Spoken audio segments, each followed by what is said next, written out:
Oh my goodness. Listen, here I go. I'm back again. So if you've seen the first video, wonderful. That was meant for right now. So I'm excited that everybody is here with us again. If you're watching the replay, say hashtag replay.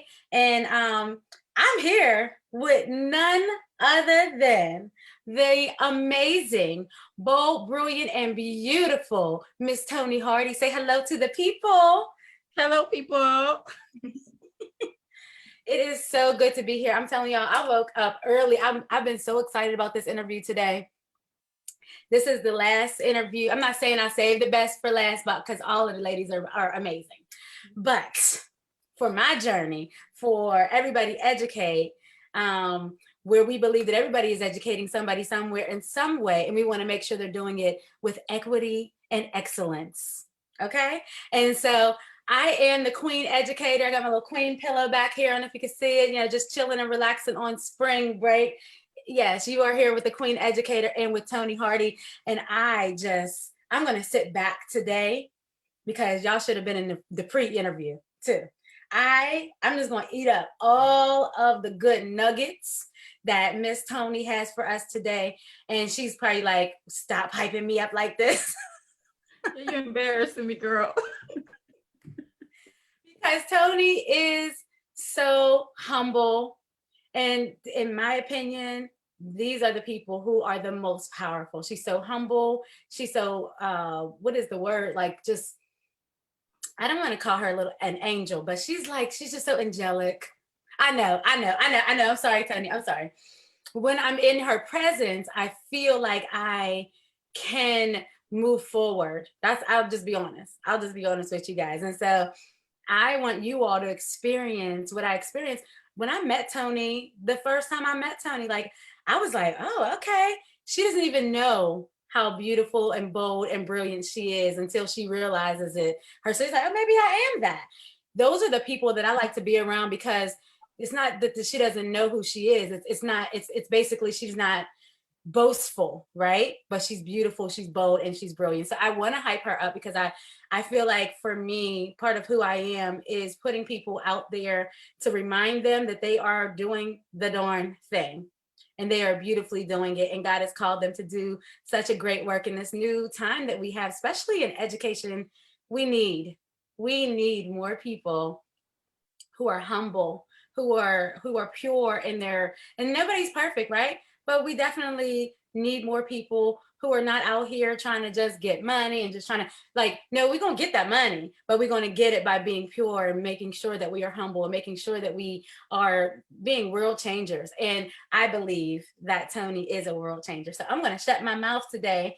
And I want her to just start off and just say hello, where she's from. I'm going to ask you some questions, Toni. I have this little map of your beautiful journey. And so I'll ask you some questions around that journey and how you got there and where you're going and how you can help the people in the world today.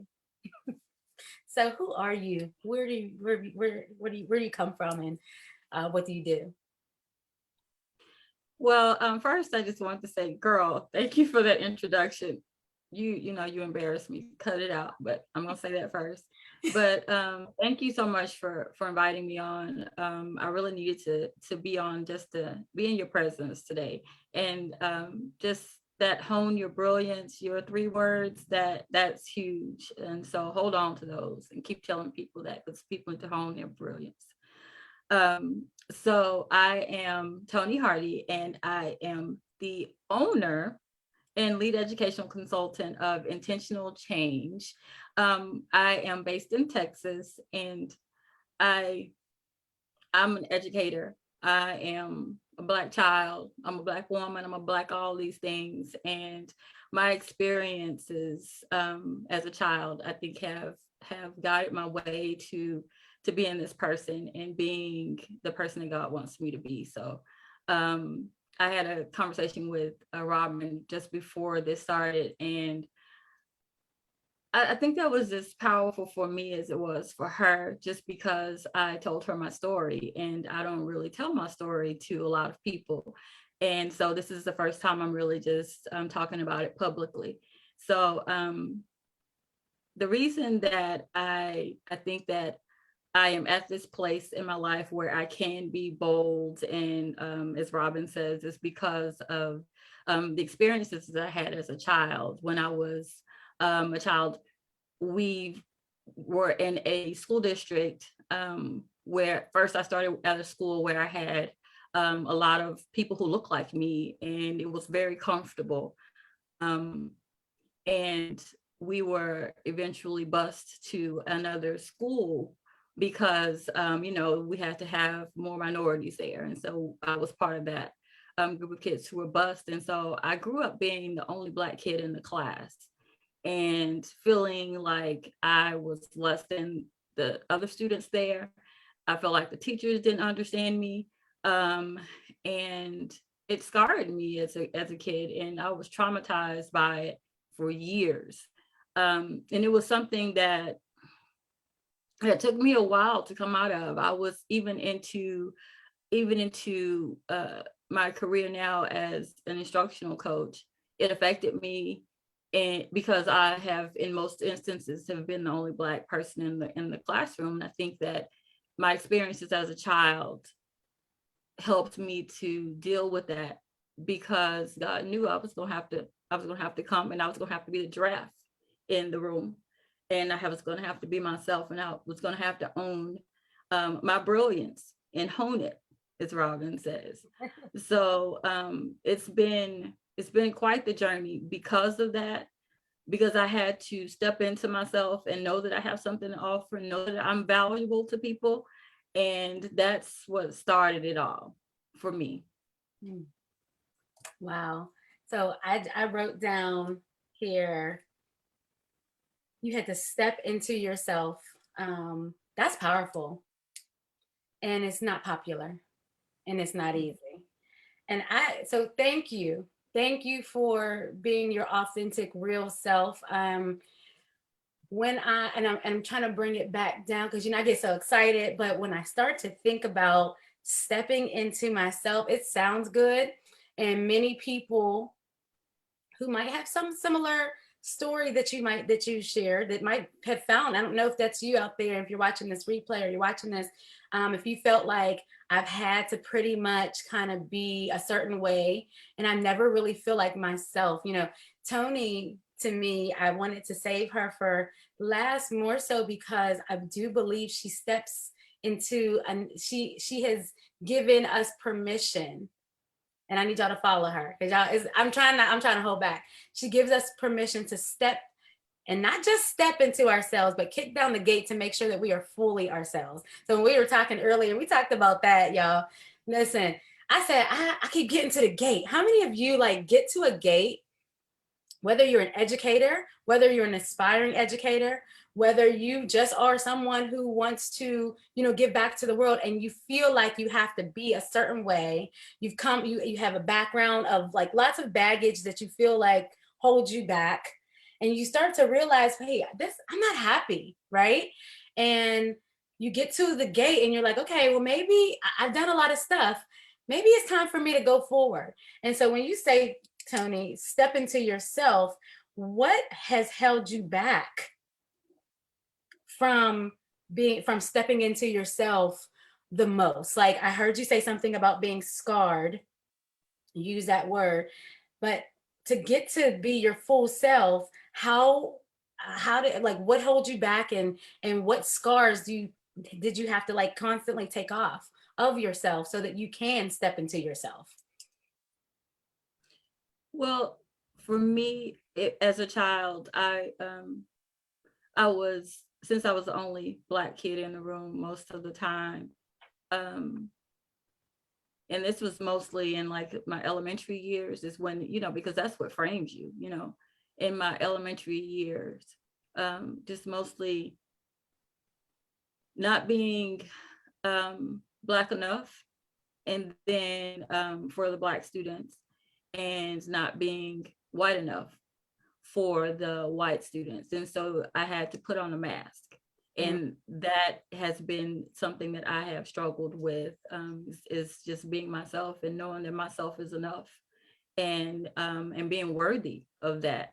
So I also told you the story about when I became a teacher and why I became a teacher. I was a non-traditional student because I had kids. I was 26 years old when I went back to college, and I went back because of my kids and because of children like my kids. My kids were struggling in math, and the kids in the neighborhood were struggling in math. And so I decided that I wanted to help them. And so I started tutoring them. And I wasn't enrolled in any teacher program at that time, but that led me to this. And so I just really believe that all of my steps and all the lessons that I've had to go through my life have been to get me to this point. So I went to school, graduated. Then I started working with students who needed a little bit more than what I'd learned. And so I had to learn those strategies. I had to go home and teach myself, teach my kids, teach my husband. And he didn't like that very much, but I had to teach him, to run the lessons by him, to see if they worked. And so all of those things just made me love mathematics even more and made me want to jump in and dig in to help our kids even more, because our African-American students are struggling in mathematics everywhere. And so the thing that kind of sets home with me is that in my area, there are some things that haven't changed. And that's one of them. Our kids are struggling everywhere. African-American kids are doing lower, especially in math, everywhere, all around the United States. And that's a problem for me. That's a big problem for me. And that's why I wanted to become a math teacher. My first interview, I remember that the principal wanted me to be the science teacher. And I said, no. I didn't even have a job. And I said, no, wow. I don't want to be a science teacher. I don't. Because I know that the biggest bang for the buck for our kids is to have somebody who understands them to be someone that's going to lead them.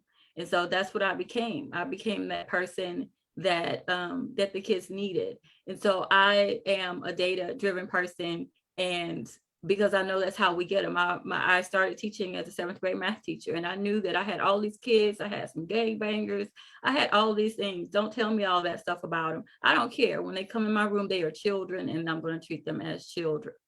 And I will, make sure that I give them exactly what they need, but we're going to learn some math in here today, and we're going to learn it the right way. We're not teaching no tricks.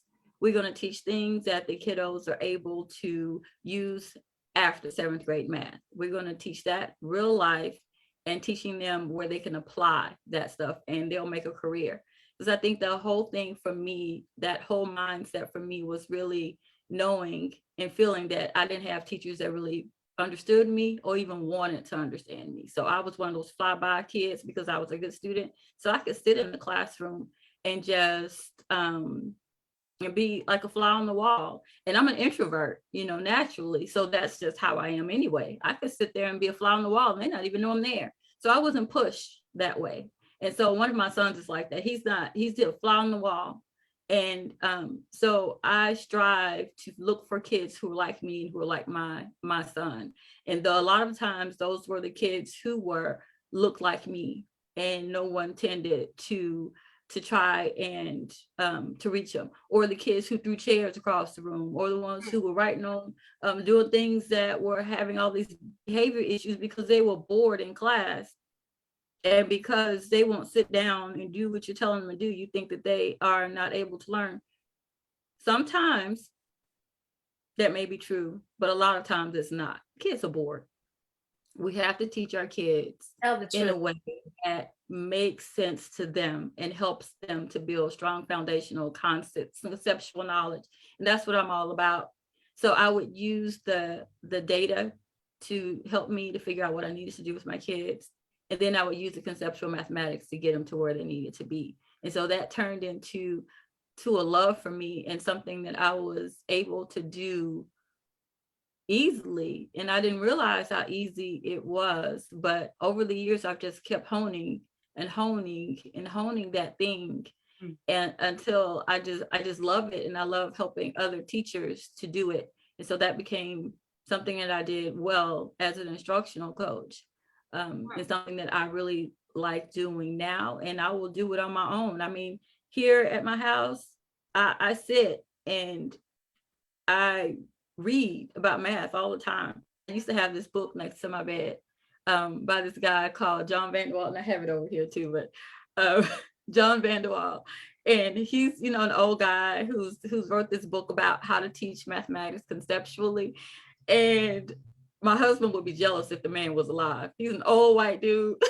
But he told me I'd be jealous if this man was alive because I love the book so much, and I love learning, and I love helping kids and helping people who want to learn why things work and why the math works and why this is the best thing for our kids, because we want our kids to be critical thinkers.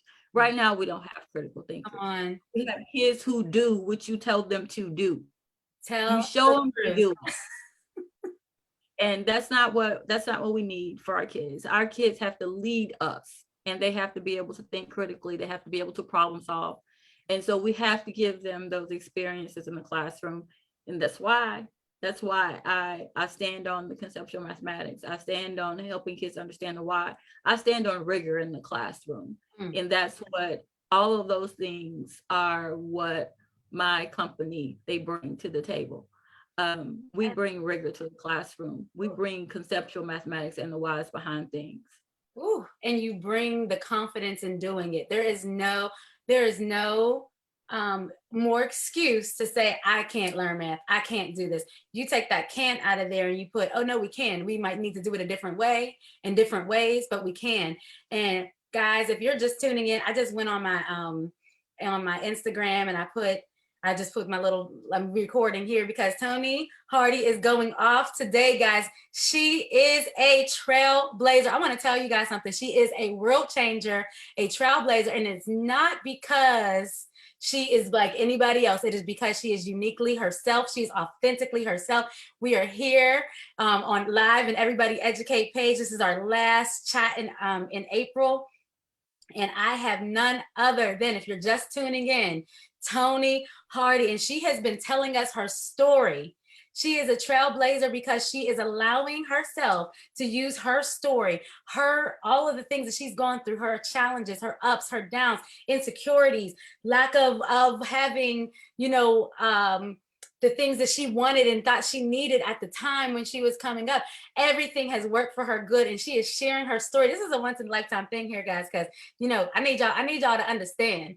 You are on a page with people who are about purpose, passion, and persistent in changing this educational system. It is happening. I need you all to understand that. We are not doing business as usual. And we already know, since COVID has come and all those things have happened, many people are stepping all the way outside of the box and saying, oh, no more will I be scarred and keep these scars on me, keep them wrapped around me and staying in systems or not speaking up or not doing what I know is right for these children. No longer. And when I tell you, when she's talking about math, y'all, I'm gonna tell you right now, Toni, I'm gonna tell you right now, math, I used to say, oh, I can't do math.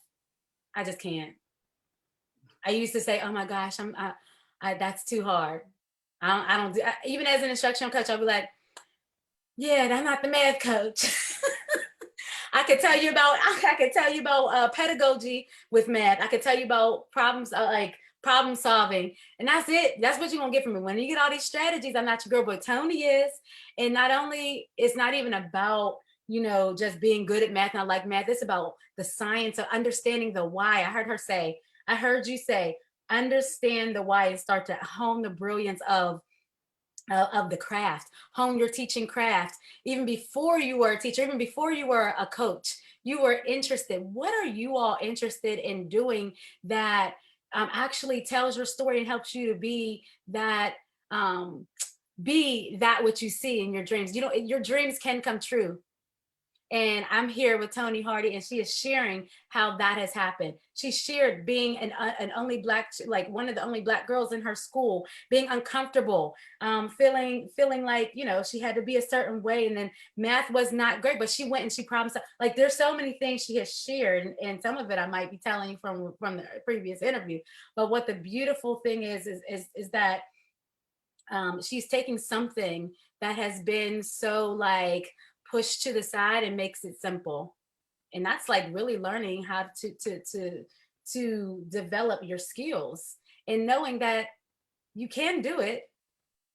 We can do, our children can do it, but when we say they can't, when we already have that in our mindset, like talk to us a little bit about mindset, Toni, because honestly, when you talked about, you went home, you taught your family, you're like, oh, we're gonna get this, like, well, I'm gonna get this. You were persistent. How does mindset in honing your craft or honing your brilliance really make a difference?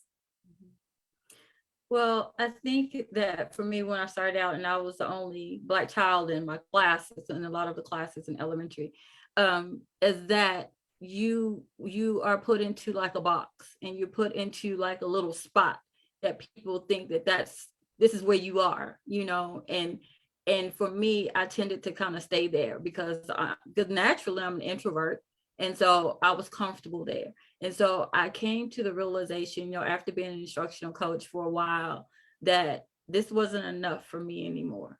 And so I knew that I didn't want to do it anymore, but I didn't know what to do instead. And so COVID hit. COVID required you to do some self-reflection because you didn't have anything else to do. You had to, you were at home, you were shut down. You didn't have anything to do but think about how you're going to do things better. And that to me was when I first admitted to myself that I wasn't happy. And so that was huge for me because I should have been happy. I had my husband, I love the man. We've been married. We over 20 some years. We've been together like 30 years. I can't tell you how many right now. Don't tell him that. But 30 something years, got the 2 boys, beautiful family, got the 2 dogs, we got it, we're successful, but I wasn't happy in my job, and it was no reason not to be, I go to school, do my job, really good at it, but I was on automatic pilot. And so when I finally had the nerve to admit to myself that I wasn't happy doing that and I wanted more and I had to make a change, that was a big pivot right there. It was like jumping off a mountain for me because I just leaped. I just jumped into it. And so I knew that I had to do something, just didn't know what. And so Dr. D, we met through her. She came into my life. And I think to me, I had been praying and I had been asking God, Lord, I don't know what I want to do. Have gone on several job interviews and nothing felt right. And I just don't know what to do. And so she came into the world. And so y'all know the Dr. D is the Dr. D. She is Dr. D. Dr. D knows her stuff. I'm just gonna say, Dr. D knows what she's talking about. Do her stuff, okay? And so with that, it came time for me to put trust in God, which was what I asked for. He brought me this person who was looking, who was doing exactly what I wanted to do. She was in education. She was doing the consulting. I didn't know anything about any of that, but it was like she spoke to me. And God sent folks. He sends people to you. She spoke to me and I was like, okay, Lord, this is it. And I started not to even take the phone call with her because I was like, oh Lord, it's a scam. You know how you ask God for something and you get scared when it comes? Let them know. Yes. Girl, that's how it was. And so my husband was like, no, just take the phone call. You never know. You never know. And if it's a scam, she'll start asking you for money. You won't give her any. And just hang up. It'll be fine. Well, that day just changed everything for me, because after that, I knew what I needed to do. And so I jumped in headlong. And she always talked about doing a lot of mindset work. And it's so true. You have to do mindset work, especially for me, because coming as a child and until now, and into rooms where I most of the time am only black person or one of the only black people in the room. That prepared me and laid the groundwork, and all of these lessons I've learned have prepared me for this time right here, and I honestly believe that, that without all that stuff happening, I wouldn't be that person that I am ready now to take that change of mind and use everything as a lesson. And it's hard. It was hard for me because of my confidence issues. I have to like write little post-it notes to myself. You are worthy. You got this. This is your passion. This is his plan for you. You feel it. And I haven't felt, you know how you just feel like when you're doing what you're supposed to do, you feel your passion, you can feel God, girl. That's how I explain it. You can feel it. You can feel it. I felt that when I first started teaching, and I haven't felt it in a very, very long time until I went to a conference, and I was in Fort Worth, went to a conference there, completely out of my wheelhouse. I was doing science, but it was data-driven instruction. You know, I was doing science, and when I stepped up there, it was like, and I could feel it again. And I knew then, this is your passion. This is what God wants you doing. But you wouldn't feel that. And he's not going to bring you here to drop you. So baby, you need to leave that job this year. So go on and get that resignation ready. Yeah. And you're going to keep on doing that mindset work. And it's hard, you know, it's hard when it's so new. And some days I have like bad days where I get up and I'm like, oh, is this really what I'm supposed to do? And then I have my vision board. I have to look at my vision board. I have my husband and my kids who are so supportive. And I just have to keep doing the mind work. It's every single day, reading books, all of that. And actually doing what's in the books, making an effort to do it. But something that's really hard for me is finding time to center, you know, and because I'm like one of these people, when I see I have a goal, I'll go head for it. You know, everything else I don't even see. And that's just how I am. I get tunnel vision. That's what my husband calls it. He said, you get tunnel vision, you don't see anything else.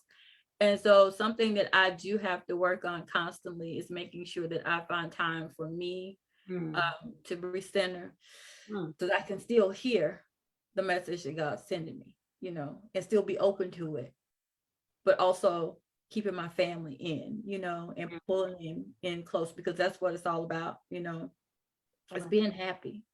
So the change for me, it was just realizing, just saying to myself and admitting that I wasn't happy.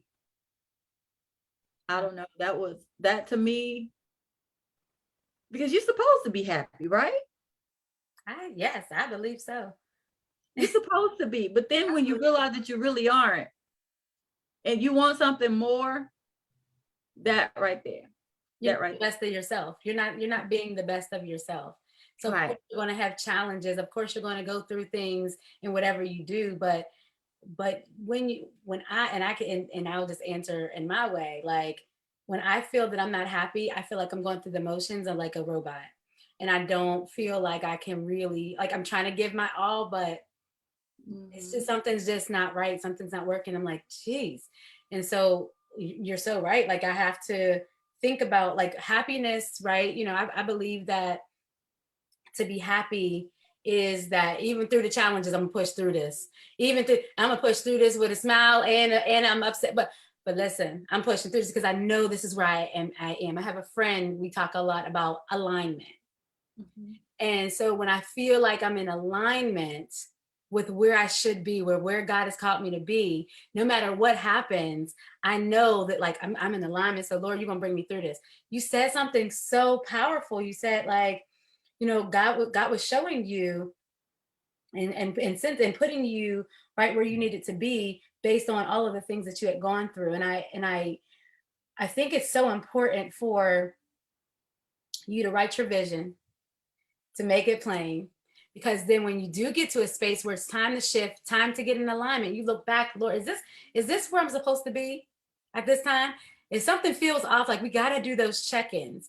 And I'm not happy not being in his will for my life, because I know that as soon as I'm not in alignment, I'm not that good for anybody. And I know that we can sit in the school systems, and those of you who are watching, and you might feel like, dang, I haven't been happy for a long time. I know I'm out of alignment. This don't feel right. Like, and sometimes you do have to go through things, like Toni said, right? You got to go through things to get you where you need to be, but you know when it's time. You know it. You can feel it in you. If you get centered, like Tony, like you were just saying, Tony, and it kind of tied in when we were talking to Tangeray and to Sharon. That self-care is so important. That self-care is so important because when we don't have it, it's not just about like, oh, take care of yourself. It's about knowing where you are in time. Our time is tomorrow's not promised, right? So it's like, do I know why I'm doing what I'm doing? Am I in alignment with where I should be at this time in my life? Has all the things that I've gone through, bad, good, and different, whatever, has it brought me to a space where now I'm like learning from that, or am I still sitting in that? Am I still sitting in a space that allows me to just kind of be complacent? And so I'm not happy when I'm complacent and indifferent. So I'm not happy. But you writing affirmations for yourself, like those are things I'm hoping that people take away from this today, because when we think about healing, like I've been talking the last couple of weeks about education healing, we got to understand that we do need help. And we don't realize it until we actually pause, till we actually realize and say what Toni said, this isn't working. Who told you that you have to be trapped in something that's not working for your whole life? Who told you that? I'm saying this to me because this comes to Rob. Like for me first, like I was in a space last year and I shared this last week, like where I said, who told you that you have to get permission from everybody to get well? Who told you that you have to get permission to go start something new or to go on an adventure from anybody else other than being in alignment when you know and you feel in your heart and your soul and your spirit that there's something more inside of you, and you cannot hone your brilliance if you're not willing to take that time and center yourself, if you're not willing to talk to yourself and say, you are good enough. I know what they might have said, but they may not be where you are right now. They might be in their own little space and they might have their own limiting beliefs and mindsets. And you don't take anything away from them, but, and I'll say this because Toni, I want to ask you this question. Like when you decided to say yes to forward movement, did you realize the impact that even just your yes had, or your no to the system? Like, did you realize your impact? And talk to me about that, because I like you're right now. You're implementing for impact. So let's go. What did you realize this? Well, I knew that just in my area that the things that I knew had an impact, but no, I didn't realize that the impact was going to be so great. So for me, one of the things that told me that I had to leave and leave like right now, create my exit plan, and this is time. One of the things for me was knowing that I had built up a reputation where I am. And I was too afraid to stay because I know me, and I know that when I am working on automatic pilot, I don't want my reputation to be tainted. So I was too afraid to stay. So I knew that I had to move, and I had to do it now because of that. And so knowing that, to me, that said yes to the impact that you're talking about, that said yes to all of that. I really didn't. And only thing that I know that I'm doing now is I'm doing what I love. I'm doing what makes my soul happy, what makes me feel free. That's what I'm doing right now. Like I said, I sit and like I've started a new newsletter, and so I just sit and I just do that, and it's not like I'm having to be paid for it. It's because I love it. Yes. And sitting in your love, sitting in you, and knowing that I don't have to put on airs and say that I don't like doing certain things or I do like doing certain things because somebody else does. I just say how I feel now, and it's okay. And so my whole what was it? I had like a statement, the thing when we do like our vision board, and Dr. D said, what is your quote? So I made up my quote. And so my quote was, when everything is okay with you, everything will be okay. And so for me, that meant when you can own what you're doing, when you can be true to yourself, and know that you are the most important out of all of that, and love yourself more than you love anybody, everything else will fall in line, and it's going to be okay. And so I stay and I stick with that. And so I think that when you talk about impact, the greatest impact that I've had has been on myself and not on the things around me. The greatest impact has been my growth and my self-reflection and being a better person and being a better wife and being a better mom, better sister. That has been the impact for me that I think has been invaluable out of everything that has happened. I have these contracts. Yes, I have them, but the growth that I feel and the strength that I feel in myself has been the most important and the most impactful for me. Ooh, Toni, oh my gosh, you about to make me jump up out of this chair. And so we've been talking a lot about your journey and what you do and who you are. I haven't even told people, we haven't even scratched the surface on the on what you do and who you serve and how you serve. And even you even mentioned the contracts. Like, I was going there because here's the thing. Our goal today is to help people get free. And you use that word. That's my favorite word, free, right? But what does it really mean to be free? There's a lot of definitions out there. This woman right here, guys, embodies that. And now I understand why. It's not about having freedom to just do whatever you want to. I don't care. I'm not going to. No. You are free within yourself so that you can do what you want to. Like, all the options are available to you because you have made a decision to say yes to yourself, no to the foolishness, no to the restraints, no to the having the people please. And all of that continuously gets you blessings upon blessings, blessings on blessings. That just came to my mind. You're so blessed, not because you're trying to prove something to somebody, not because you're trying to be out here like, hey, everybody, look what I'm doing. Because not one time does she brag on anything, and she has many accomplishments, just even in her journey and her story, but even in her now and her yes. This woman is on fire. Like, and she will not tell you that.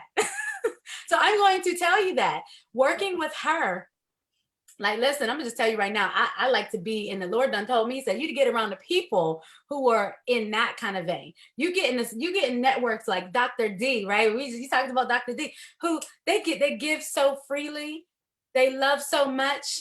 They have a heart of gold for themselves and for people so that they can be able to do and be well, do for others and be well. This woman right here embodies that.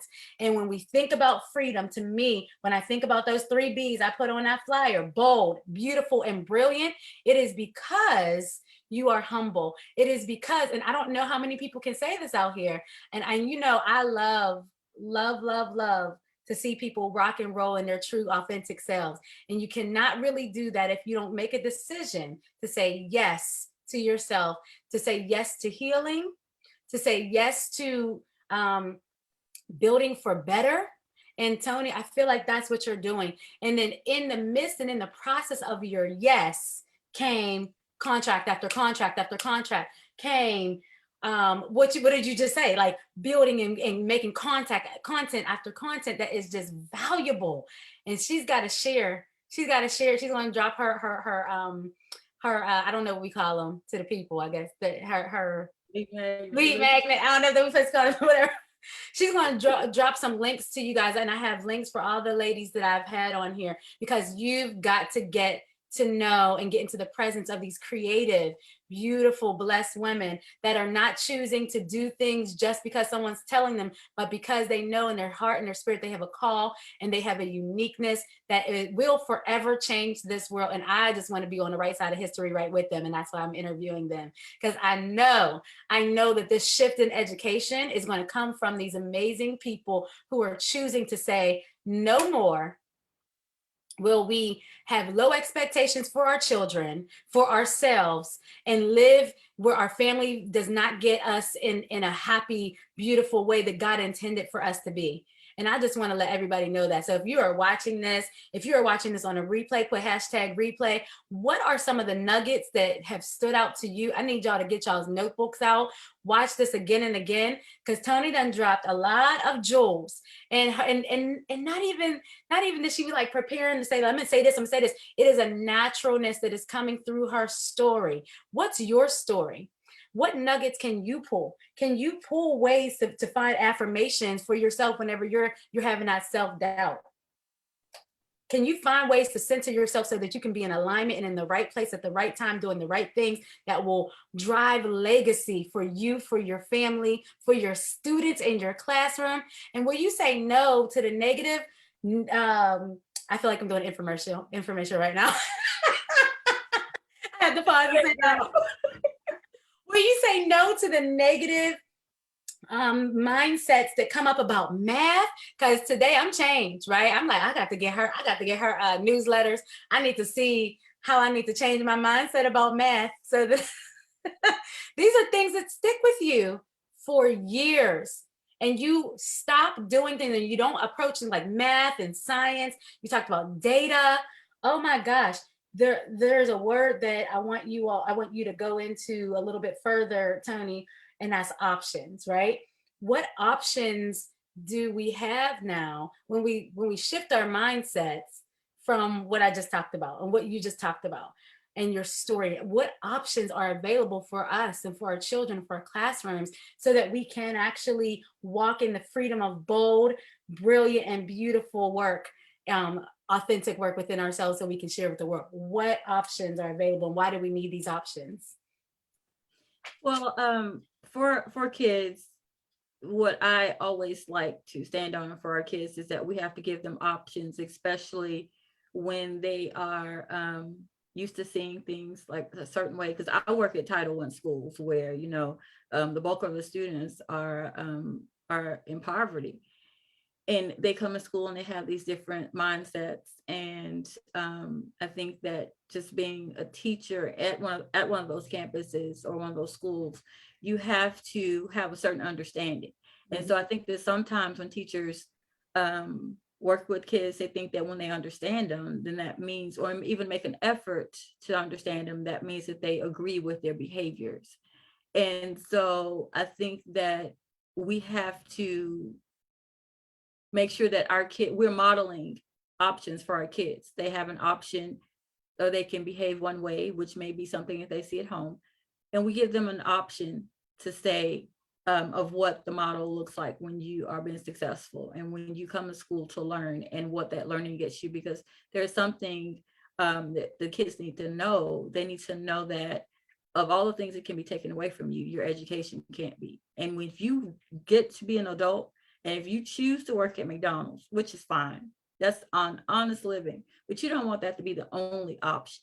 You want to be able to have options because you have an education, because you're brilliant, and you're able to move into the world, and there will be doors open because of that. We want to give our kids that option to help them to be critical thinkers and help them to be problem solvers, because our kids are the ones that are going to be taking care of us.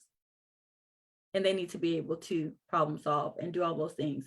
And so if we teach our kiddos the conceptual mathematics, along with all those social emotional things with it, all at the same time, because all of it's intertwined. The strategies, the valuing your culture, all of that is all intertwined. And when we put all of that together, we'll come up with kids who will become adults and who are ready to take care of us, and who can go home and teach their parents these strategies. And it makes a closer relationship with school and with home when we're all working for the same goals. And so that's something I didn't realize was happening until my newsletter yesterday. I posted it up on Twitter, and I had a comment from a principal, and she said that she really liked the newsletter because it opens a line of communication. And I never thought about that. It opened a line of communication because parents for so long have been feeling like they can't help their kids because of how we think about math now is new. The math isn't new, but how we think about it is new. And so that letter opens that line of communication, so the parents feel like they have something that they can do with their kids, because it's there and it's succinct. It was clear, the strategies and how it relates to what we learned, to how it relates to how what the kids are learning now. So it becomes a conversation piece for them. And I never thought about that. And so I think with all of us working toward a common goal and knowing that there are options to doing things, options as to how we treat the kids in our class. There are good ones, there are bad ones, but we want the kids to choose the right option. Because what we don't want is for them to only know that there's only one way to be. Only one way to be. And so as far as options, that's what I think, that when we know that we have the options and we know which one we should choose because we know where the first one will take us, then there will be better people, better problem solvers, and better all around. Wow. Like, we are live, guys. If you're just tuning in, we are live on Facebook and Everybody Educates page. And we are here with the dynamic trailblazer, Toni Hardy. I know she's going to get me after this. Like, why are you talking me up like this?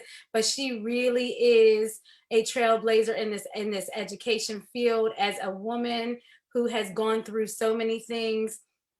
Her story, her tenacity, her push for brilliance.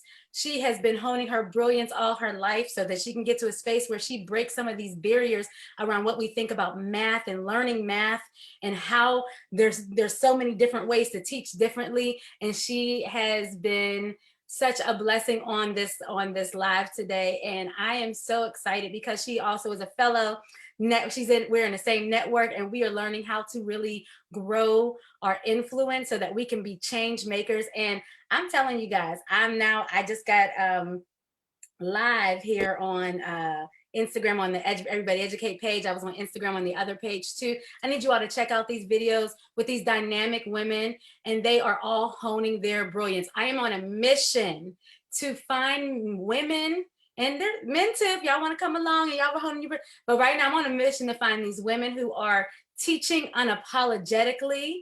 And we know that everybody is educating, but not everybody is doing it well. So I want to bring people on that I know has life journey has led them to where they are today, and they are boldly walking, beautifully walking out what they are called to do and be brilliant. And sometimes you feel alone, you feel like something needs to change, you feel like this isn't right, but it seems like everybody's going with emotions. I am on a mission to interview and to work with and to connect with people who want to see different, who want to do different, who are actually just rocking it out. And so we are here with Toni. So if you are just tuning in, I'm hoping that you are hearing this. I'm seeing on Everybody Educates page says no volume. Oh no, you're gonna have to go to the Everybody Educate page on Facebook, like and subscribe. I want to pause for a minute because Toni talked about this newsletter, which is absolutely amazing, which is a game changer. Her newsletters, working with her, connecting with her, and getting that real brilliance that she has to offer, and those tricks and ways to really get to the depths of the why in math. Oh, tell us your business, like background, why you chose this. We know your story for the most part, but tell us why you're like going in this direction at this time in this space right now, with the why behind that with the math. Well, I started out just thinking about data. Just because, data drives the world. If it's valid and it's reliable, you can read data and figure out what to do next with kids. And so I, over my years, I found that I was good at that, and it's something that comes easy to me.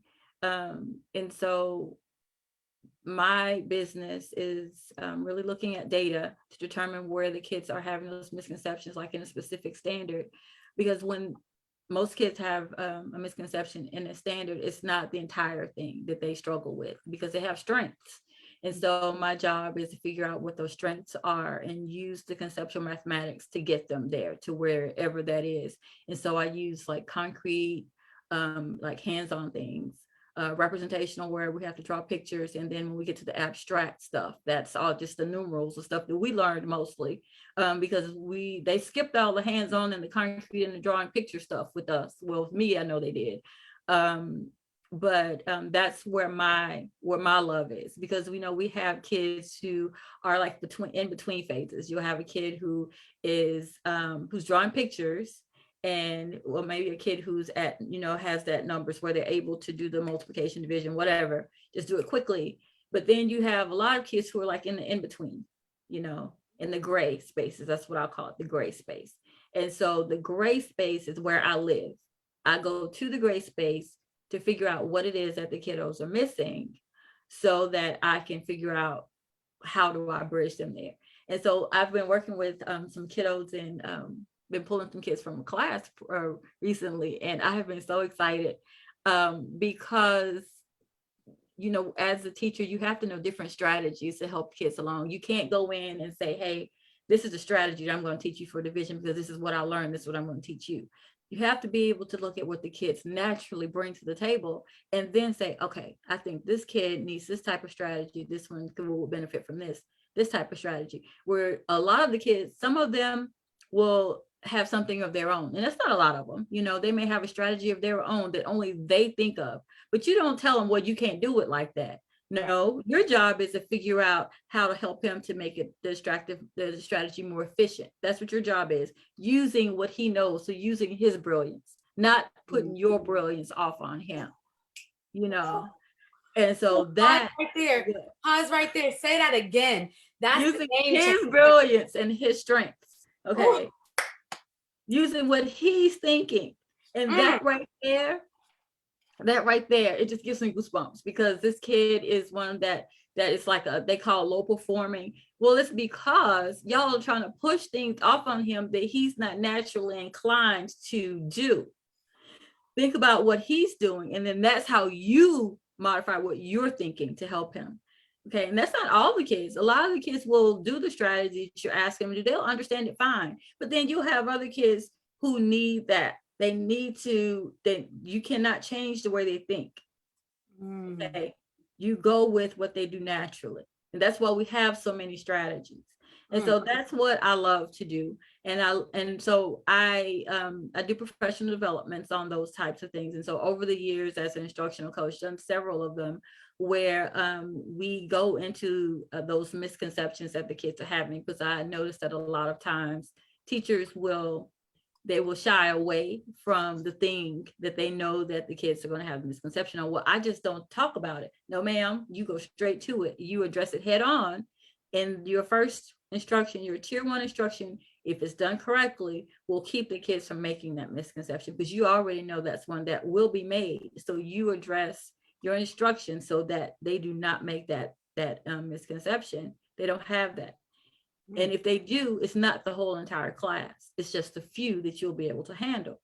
And so I help teachers by looking at their data, looking at the assessments or whatever measure that they've given to the kiddos, and helping them to figure out a plan to grow their students, and to not just give them a trick like the butterfly and the cross multiply, and they don't know why that stuff works, but teaching them in the way that they will be able to apply that mathematics in later years and not just be successful in the grade level right now. Come on. That's not success if they're only able to do it right now with you sitting in front of them. No, it's not success. Tell the truth. And like, it's like, I don't know, I have to start talking about this. You might have to stop me, but the expectations that we have for our kids, and I don't, you don't go into a classroom saying, you know what, I'm going to have low expectations for my kids today. We don't do that. But sometimes when we have kids who are from poverty, we think that we are holding them to a high expectation when we really aren't. Especially so for example, if I'm an instructional coach and I ask a teacher, well, how is such and such doing in fractions? Well, his home life, his mama, and his this, No, you can't change any of that. So we're focusing on the things that we can change and the things that we can do to give him options. That's what we're supposed to do. That's our job. And so we don't focus on that. It affects it, but we can only focus on the things that we can change. And we can change what's happening at school. That's what we can change. We can give him an option. And so those are the things that I really work on too with teachers, and helping them to see that when you think that a kid can't learn this before you even try, that's called a low expectation. Because one, you have a low expectation for yourself because you don't think you can do it. You don't think that you can teach them to that level. And you have low expectation for the kids because you don't think they can do it because you can't teach it to that level. So you have to think about you. It's all about that self-reflection, and know that you may have to get some professional development. I'm still learning. We're all still learning. But when we put our heads together, we come up with a good product for kids. I don't know it all. Don't claim to know it all. But we can put our heads together and we can figure it out. And so that right there is something that I have a love for. It's just making sure that our kids are given those opportunities. They're in the room, because we know it is power in being in the room. Yes. And if you continue to take our kids out of the room because you don't think that they can do it, and you don't expose them to certain strategies or certain levels of thought because you think they can't do it, then that is low expectation for you, low expectation for our kids, and you are not giving them the options that they need to be successful in this world. Even if you think that you have those special ed students, well, he won't be able to do this, he would just give him a color page. No, ma'am, no, sir. Even if you think that he won't be able, you still give him exposure, which is something that I know that I didn't have, as a child, because I came from a single parent home. I didn't have exposure. So being in the room lets you see how others think, and lets the learning and the knowledge filter through the classroom. And it's not just coming from you, it's coming from you all. So it's all of your classroom. It's not just yours. And so all of the learning environment, all of those things, I think, is part of the mathematics education. It's not just the math, it's the environment, it's how the kids treat each other, it's how all of those things work. And so in the proposals that I offer specific things, but I also have like pieces that they can choose from, so that they make the mathematics classroom the best that it can be by focusing on the things that are going to give them the greatest impact. So that's why, when I went to Florida is when I was talking to Tamara, Carmen, Carrie, and one more person. I can't remember her name. I'm sorry. Nicole. And we were just talking about math, and that's where the newsletter came from. They were talking about all the different things, that is so different from the way we learn math. And so I was like, okay, I could do something with that. And so that's where that brainstorm came from. And I was like, oh, Lord, thank you, ladies. Because I knew it was a need, but I just didn't know how to stand in the gap. And so that's where that came from. It's power being in the room for us and for the kids. So those are the things that I offer. It's a lot, but I feel like it all is part of mathematics education, because you can't teach them if you can't get them to persevere. Come on. Can't. Come on. Ooh, Toni, you are going off. Oh my gosh. This is amazing. I want to tell you, you're bright, you're lighting up, what am I saying? You're brightening up and everything. I can see your passion for this work. Your passion in exactly what you just said. Your passion makes me get excited about it.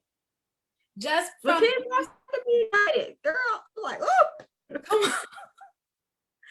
And even whenever you are in the correction space of, wait, hold on, you're not holding their brilliance. I mean, you need to be honing their brilliance. You're not just putting your brilliance on them and saying, this is how you need to think. No, we're talking about conceptual thinking, critical thinking, that energy behind your work shines through. It's the reason why children become successful. It's the reason why adults become successful. When you have people who are like, she is honing her own, and I know we keep saying that, I didn't intend to say that, but when it just keeps coming to life, like, wow, whoa, maybe I can learn math differently. I'm older now and I'm like, okay, let me see what I can do. But you said it best. And it's not just about the content, which is amazing, which we already have for that, but it's also about the environment. It's about getting the training that you need to build the confidence and capacity that you need to be the best math teacher you can be, the best teacher you can be. It's about the learning environment in a way where children feel like, although it might be hard, I can do it. These are things I'm hearing, I'm gleaning, I'm hearing from Toni. And it's the reason why children can be successful in this. Even at home, if you're a homeschool parent, and you have your children, you're like, oh my gosh, if you help families even set the tone, like, hey, we believe that if they work through this, like, you ignite other people to do the work and do it well, even when it's hard. And I feel like that to me is like, ooh, bold. It's beautiful and it is brilliant because everybody feels that energy and gets on board. When you set the tone, you set the conditions in your space and in your classroom to say, all children can learn. And then the last thing I heard you say, well, you said a lot, but the last thing that really resonated with me was being in the room. We talk about that like on a regular, like, oh my God, inclusion. We have, I literally, I hear teachers who have given up. And I don't, and I appreciate your sensitivity around, like, nobody goes in there. We don't think anybody goes in there and says, these kids just, I don't want them to have high, I don't want them to be successful. But when you define success beyond, going beyond test scores, going beyond, okay, we got to get this done. We got to get the, no, the success is, what are they going to do with this after that? Who is thinking like that? So although people may not be thinking, oh, I want these kids to fail, we don't think that.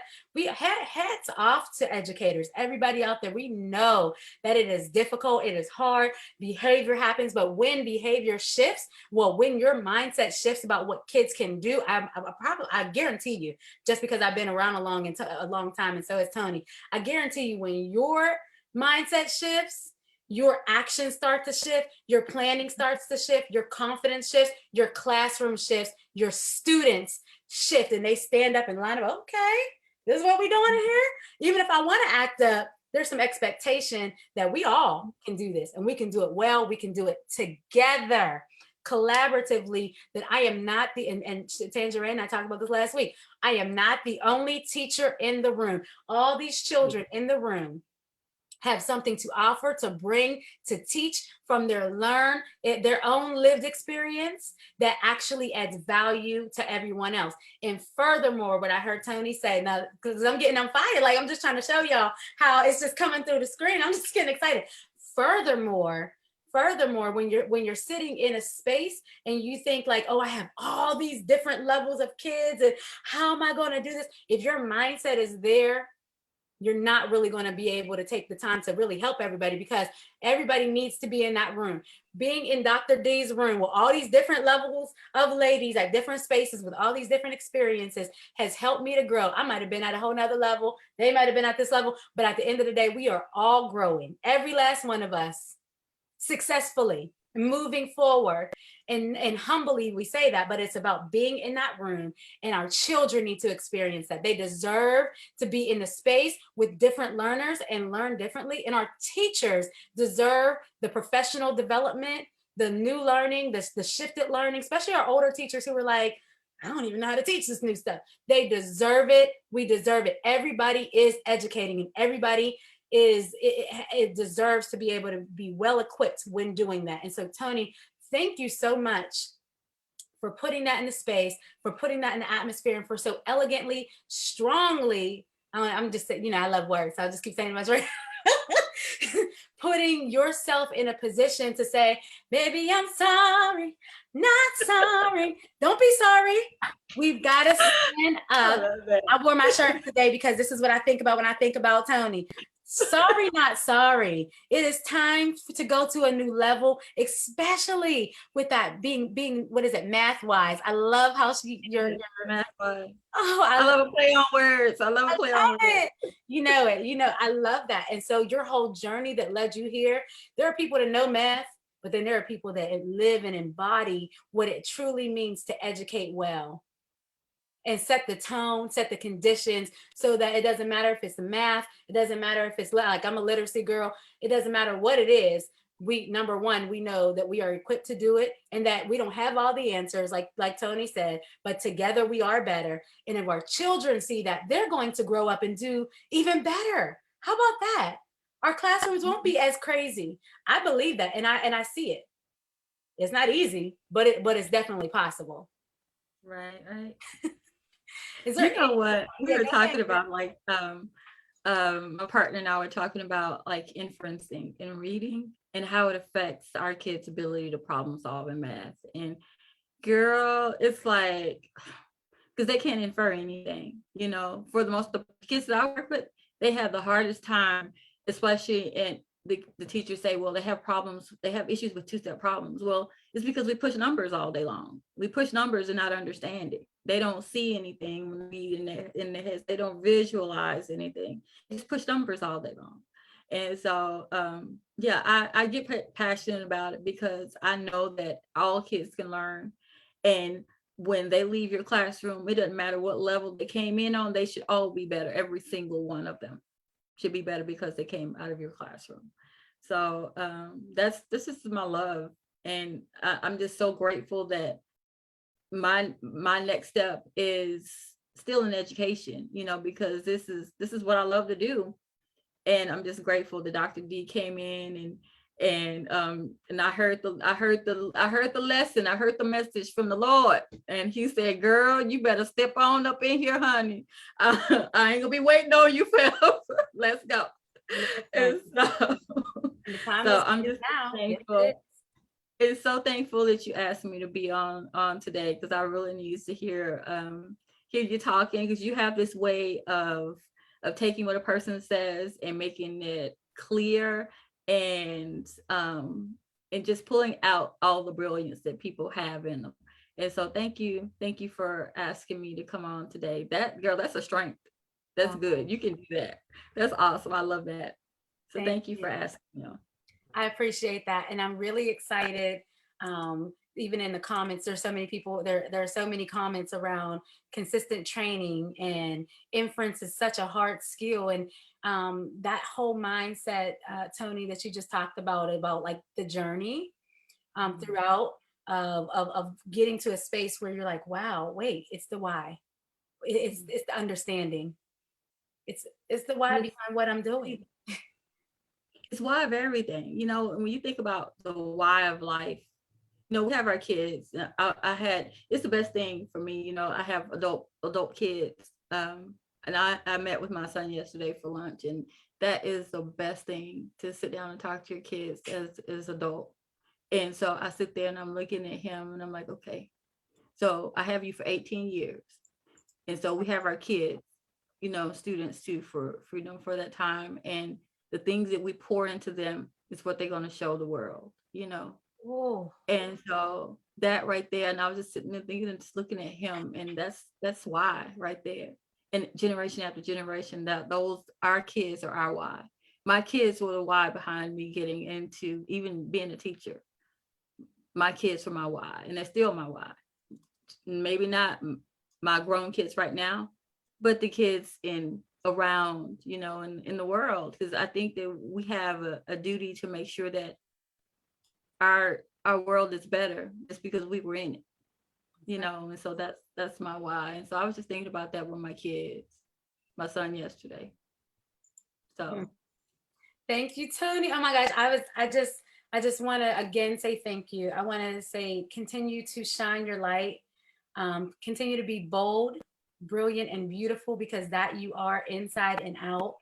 And as you shine your light to the world, more people will take on that light and pass it around as well. And so I love that. I put that as best I could in the chat. The things we pour into them is what they will pour into the world. And I believe that about our teachers as well. If we continue to pour and continue to make it a common thing and not uncommon to be good at math and to know how to teach math, when we continue to make it common and we continue to share our voices, that we need to have the why behind the what we're doing, period, as educators.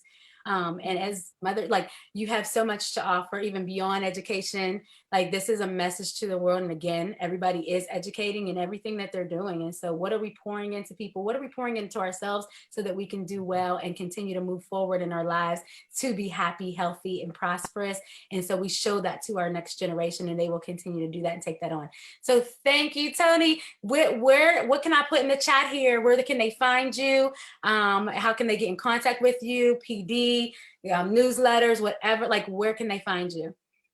I'm on all social media outlets at this point. So Twitter, Facebook, Instagram, LinkedIn. I even have a Pinterest, which is amazing. I even have Pinterest, and I have a website that someone's got me up and going on the website too. So look me up. I'm everywhere. What's your name? What's your website?